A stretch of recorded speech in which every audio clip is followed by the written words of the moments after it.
Hi guys, my name is Matti Sulanto. I'm a photographer and a Lumix ambassador based in Helsinki, Finland. In this video, I'm gonna take a look at the Sigma 40mm f1.4 art lens and how it performs on the Lumix S1R camera body.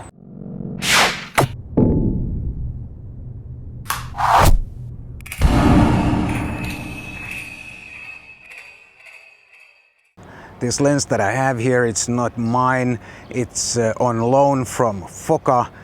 They represent Sigma lenses in Finland and also import them to Finland. And they are not paying for me to do this review, they were just kind enough to let me use this lens, and I'd like to thank them for that. This lens has Canon EF mount, and I'm using Sigma's MC21 mount converter to mount it on my Lumix S1R camera. All the art series lenses should become available natively for the L mount at some point, but so far we just have to deal with this adapter if we want to use them on L mount camera. Let me first say a few words about this mount converter or adapter. It lets you mount Canon EF lenses on any L mount camera. Officially it says here designated Sigma lenses only, but I tried it briefly with a couple of Tamron lenses and they seem to work just as fine. The autofocus with this adapter is very reliable and precise, but there are two things you should be aware of. First of all, the continuous autofocus does not work at all. It even prompts me, if I turn on the continuous autofocus, it even prompts me to go back to the single autofocus on the rear screen. And also the single autofocus, it's not nearly as fast as with the native lens. It's not hopelessly slow, but it's noticeably slower than with the native lens. Before we talk more about this lens, let me first show you some pictures that I shot on it.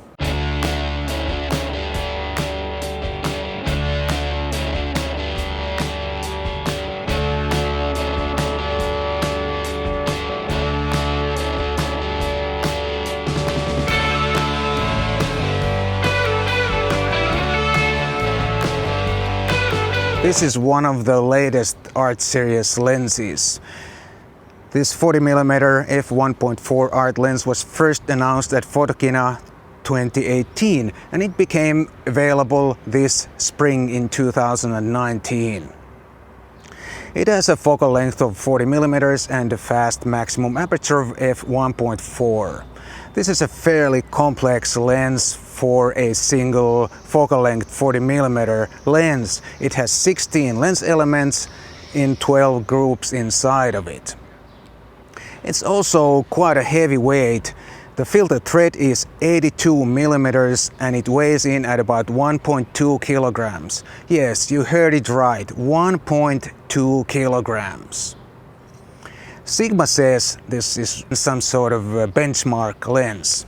So that lets us believe the optical performance is nothing short of spectacular.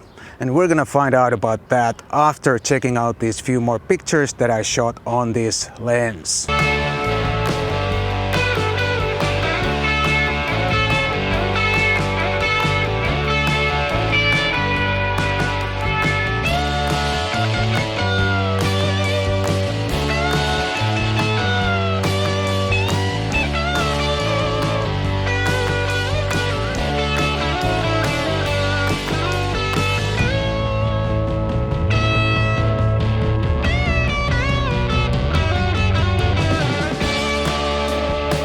Okay, let's start with the contrast and sharpness. And they are simply awesome. This lens is super sharp, even wide open, but it gets even better when you stop down just a bit to about f2.8 or f4. And at least in that regard, it delivers what the Sigma promises. This lens is really super sharp. That excellent sharpness, wide open, and the relatively shallow depth of field will give you some of that medium format look to your pictures. Considering the large size of this lens and the large size of the lens elements inside of it, the vignetting is quite heavy. Fortunately, the vignetting is quite gradual and it's not distracting in real-life pictures, at least not too much. You can get rid of the vignetting by stopping down to about f4, and after that it disappears.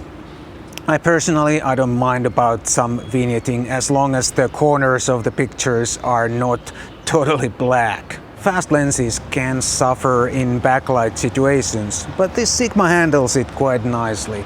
I didn't get any bad reflections or flare even if the sun was hitting the front element.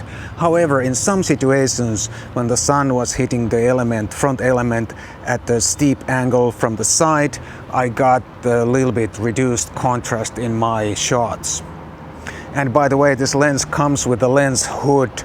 But for some reason this demo lens doesn't have the hood with it. The distortions of this lens are very well corrected, and at least I couldn't see any in any of my pictures. And that should make this lens very suitable for architecture, buildings, or for anything that has a lot of straight lines. And now the most important thing on any lens, the bokeh.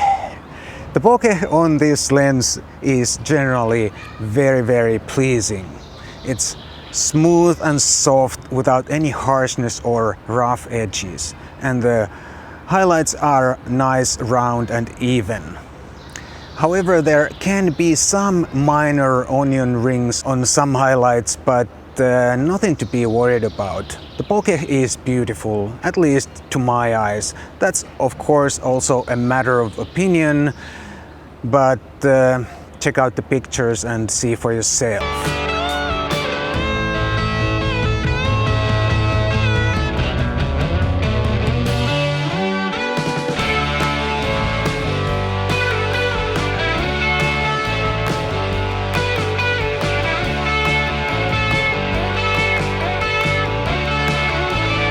So this is an awesome lens. It's really sharp, contrasty, and even the bokeh is nice. And the price, about 1,200 euros or dollars. It's a lot of money, but it's not that bad for this kind of optical goodness. But there's one major downside, and it's the size and the weight. This lens is big and heavy, and I can't emphasize that enough. This lens is really large and heavy. This combination, the S1R camera body, the adapter and the lens, is about 2.4 kilograms. And this handles pretty well on this S1R camera body, but this is a large camera body.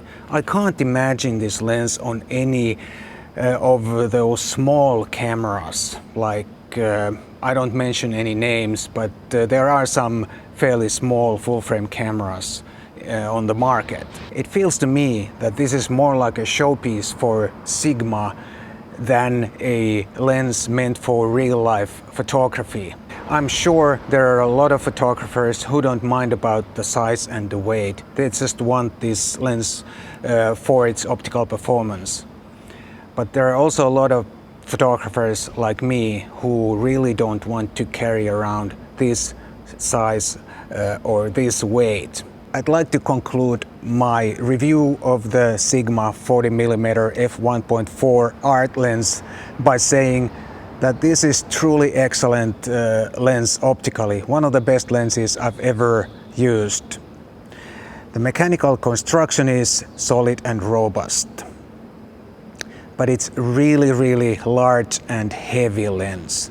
So this lens would be suitable for anyone who's looking for a 40mm f1.4 lens that's optically excellent, but who doesn't mind about the large size and weight.